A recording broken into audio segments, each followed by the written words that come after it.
এবং এই জটিল সমীকরণটির খুব সুনির্দিষ্ট করে ব্যাখ্যা বা বিশ্লেষণ করা একটু কঠিন। একই সঙ্গে দুই রকমের ঘটনা ঘটছে।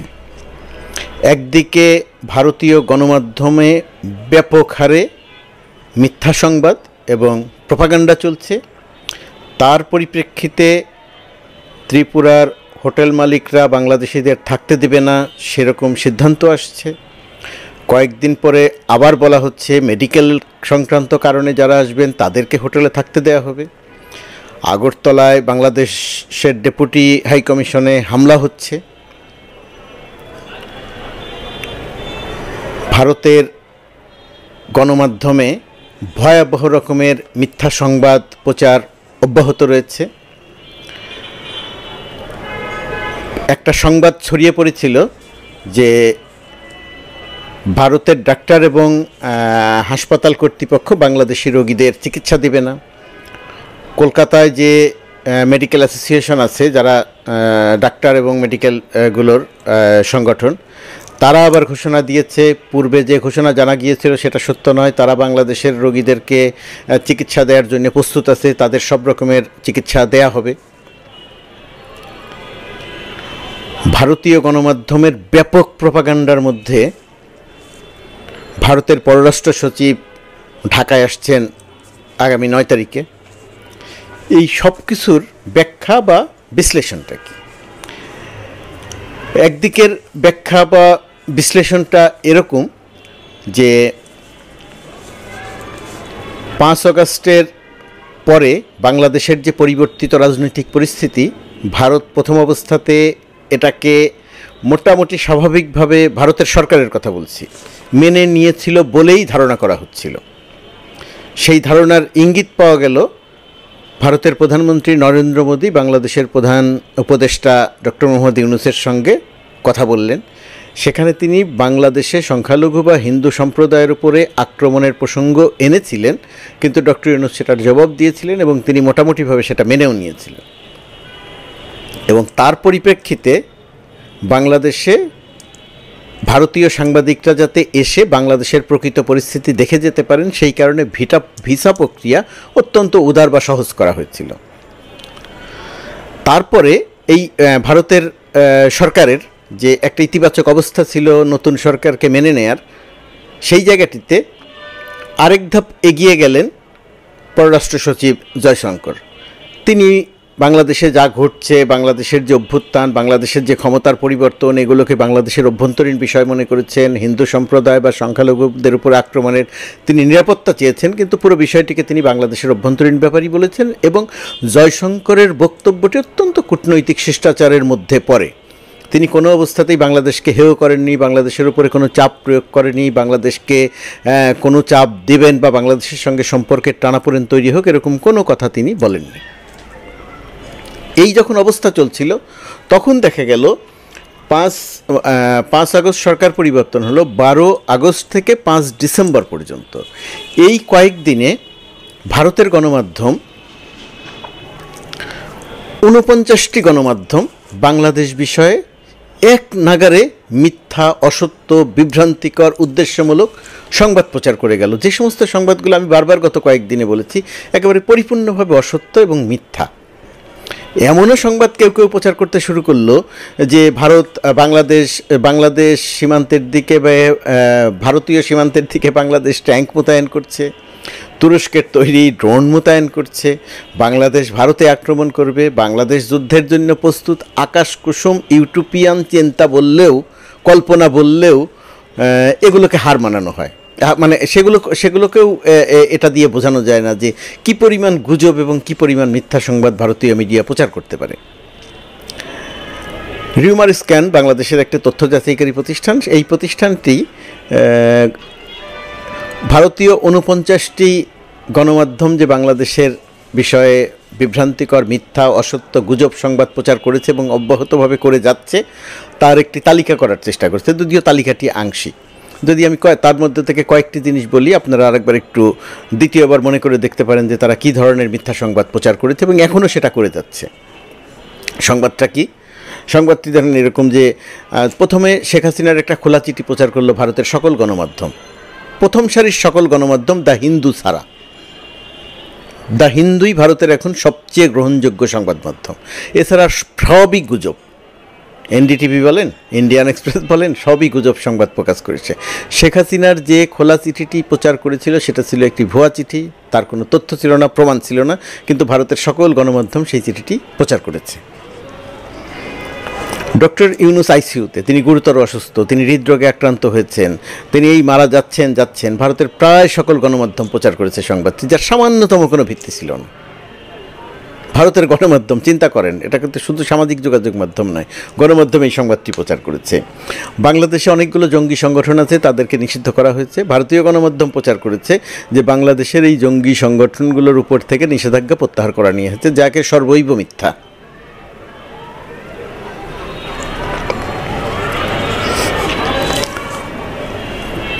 মার্কিন যুক্তরাষ্ট্রের নির্বাচনে, রাষ্ট্রপতি নির্বাচনে প্রেসিডেন্ট ট্রাম্প বিজয়ী হলেন। ট্রাম্পের বিজয়ী হওয়ারই সম্ভাবনা ছিল। ট্রাম্প বিজয়ী হওয়ার পরে ভারতীয় গণমাধ্যম একটা প্রোপাগান্ডা শুরু করলো একটা ভিন্ন মাত্রায়। হঠাৎ করে প্রচার করতে শুরু করলো যে ট্রাম্পের বিজয়ের সংবাদে ডক্টর ইউনূস পালিয়ে ফ্রান্সে চলে গেছেন। কেউ কেউ আবার ডক্টর ইউনূসের বিজনেস ক্লাসে বিমান উড়োজাহাজে বসে আছেন এরকম ছবিও দিয়ে দিল। এটা যার পূর্বের ছবি। একটা দেশ নিয়ে, একটা দেশের রাষ্ট্রপ্রধানকে নিয়ে এই ধরনের মিথ্যা সংবাদ কোনো তথ্য ছাড়া ভারতের গণমাধ্যম প্রচার করলো।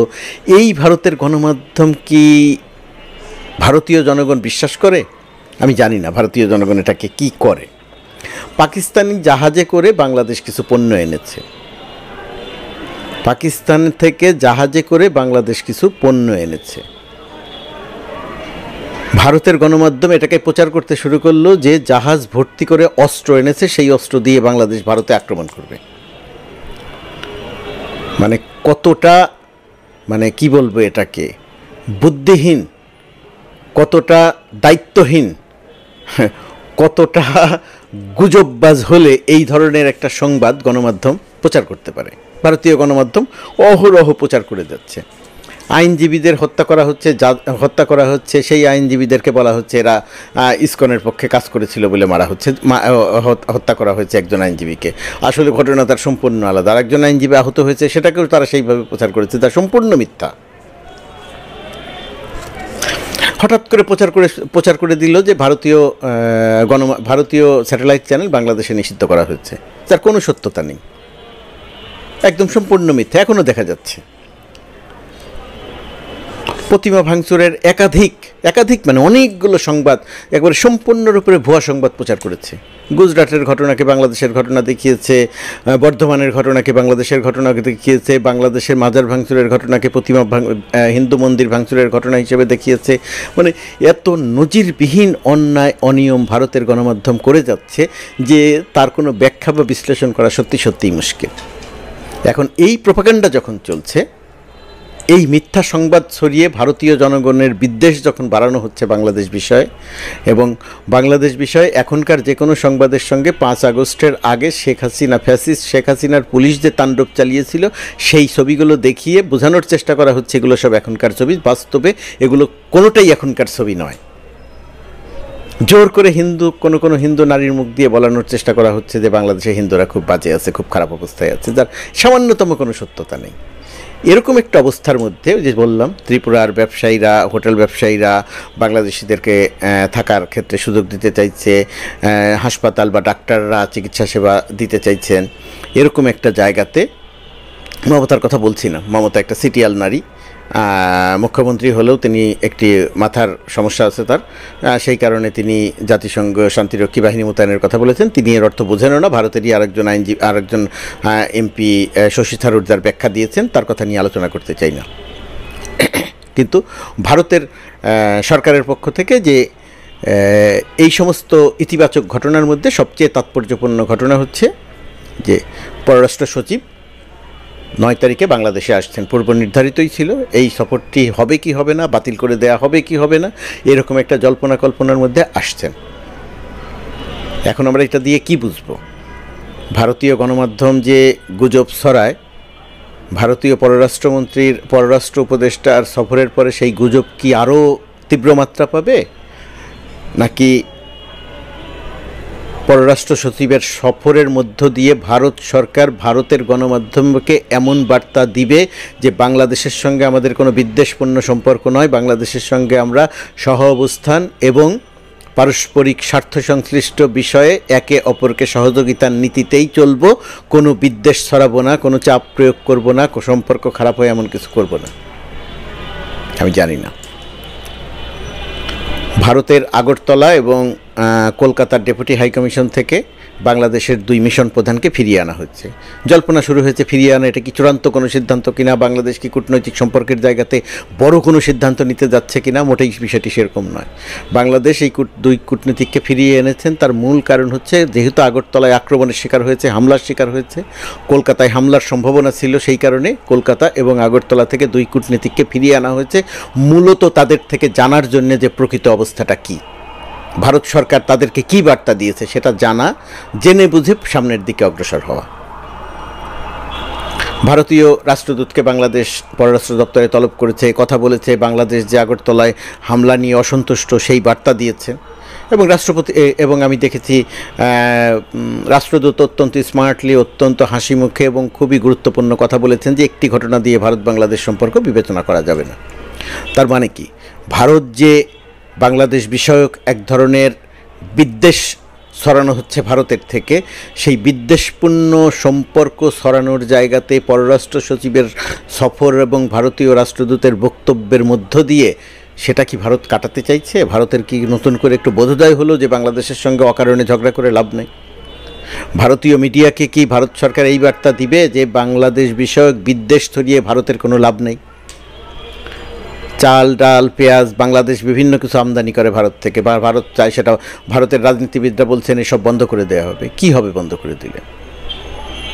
বাংলাদেশ সাময়িক সংকটে পড়বে, অন্য জায়গা থেকে আসবে। চিনি ভারত রপ্তানি করতে চায়নি, পাকিস্তান থেকে আমদানি করা হয়েছে, অন্য জায়গা থেকে আমদানি করা হবে, দাম একটু বেশি পড়বে, মানুষের হয়তো একটু কষ্ট হবে, কিন্তু কি হবে, বাংলাদেশের মানুষ বাংলাদেশে সবই পাওয়া যাবে। আলুর দাম হয়তো আর একটু বাড়তে পারে কিন্তু আলু পাওয়া যাবে, পেঁয়াজের দাম বাড়তে পারে, পাওয়া যাবে, অন্য জায়গা থেকে আনা যাবে। বাংলাদেশ এত বড় কোনো চাপে পড়বে না যে ভারত তা বাংলাদেশকে এত চাপে রাখতে পারে। সীমান্ত কেন্দ্রিক নানা জটিলতা তৈরি করতে পারে, কিন্তু সেই জটিলতা তৈরি ভারতও চাপে পড়বে, বাংলাদেশও চাপে পড়বে। আমার ধারণা যে ভারতের এই পররাষ্ট্র সচিবের সফরটি অত্যন্ত তাৎপর্যপূর্ণ এবং আমার ধারণা ভারতের হয়তো একটা বোধোদয় হচ্ছে যে বাংলাদেশের সঙ্গে সম্পর্কটা অকারণে বিদ্বেষপূর্ণ করে কোনো লাভ নেই কোনো পক্ষেরই। সেই কারণেই তারা পররাষ্ট্র সচিবের এই সফরটি বাতিল করছে না। ভারতের যা বলার আছে পররাষ্ট্র সচিবের সে তা বলবেন এবং বাংলাদেশের যা বলার আছে সেটাও বাংলাদেশ তার কাছে পরিষ্কার করে বলবে। বাংলাদেশ ভারতীয়দের জন্য যে ভিসা প্রক্রিয়া অত্যন্ত সহজ করেছিল সেটা যদি এখন আর একটু কঠিনও করে দেয় তাতেও কিছু যায় আসে না, কারণ ভারতীয়রা এই সুযোগ নিয়ে সুযোগ কাজে লাগায়নি, বিদ্বেষপূর্ণ বক্তব্যই দিয়ে যাচ্ছে। তো সেরকম একটি জায়গাতে পররাষ্ট্র সচিবের এই সফরের দিকে পররাষ্ট্র সচিবের সঙ্গে আমাদের পররাষ্ট্র সচিবের বৈঠকটি খুবই গুরুত্বপূর্ণ, খুবই তাৎপর্যপূর্ণ বাংলাদেশ ভারত সম্পর্কের ক্ষেত্রে। বর্তমান পৃথিবীতে ছোট বড় যেই হোক, ধনী গরিব যেই হোক, একটা দেশকে হুমকি দিয়ে মোকাবেলা করা যায় না, চাপে ফেলে মোকাবেলা করা যায় না। কোনো না কোনোভাবে সে সেই চাপ থেকে বের হয়ে যেতে পারে। বাংলাদেশের সামনে অসংখ্য অপশন আছে। বাংলাদেশের তৈরি পোশাক ভারত হয়ে রপ্তানি হতো, সেই ভারত হয়ে রপ্তানিতে জটিলতার পরে এখন মালদ্বীপ হয়ে রপ্তানি হয় এবং খরচ অনেক কমে গেছে। বহু পথ আছে, বহু কিছু আছে, সেটা ভারতীয়রাও নিশ্চয়ই জানেন। বাংলাদেশ তো আর নেপালের মতো নয় যে বন্দর নাই বা কোনো কিছু নাই। বাংলাদেশ ছোট দেশ, কিন্তু সেই বাংলাদেশে তো সবই আছে, রাস্তাঘাট, বন্দর সবই আছে। ডিপ সি পোর্ট বাংলাদেশ ইচ্ছা করলেই বানাতে পারে। সুতরাং অন্যের উপরে নির্ভরশীলতা বাংলাদেশের অনেক কম অন্য বহু রাষ্ট্রের চেয়ে।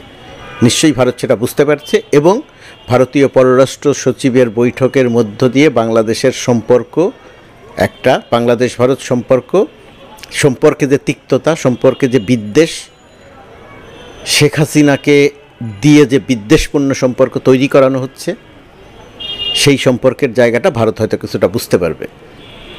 শেখ হাসিনাকে পৃষ্ঠপোষকতা দিয়ে শেখ হাসিনাকে দিয়ে বাংলাদেশের সমস্যা তৈরি করে ভারতের কোনো লাভ হবে না। শেখ হাসিনা অতীত, শেখ হাসিনা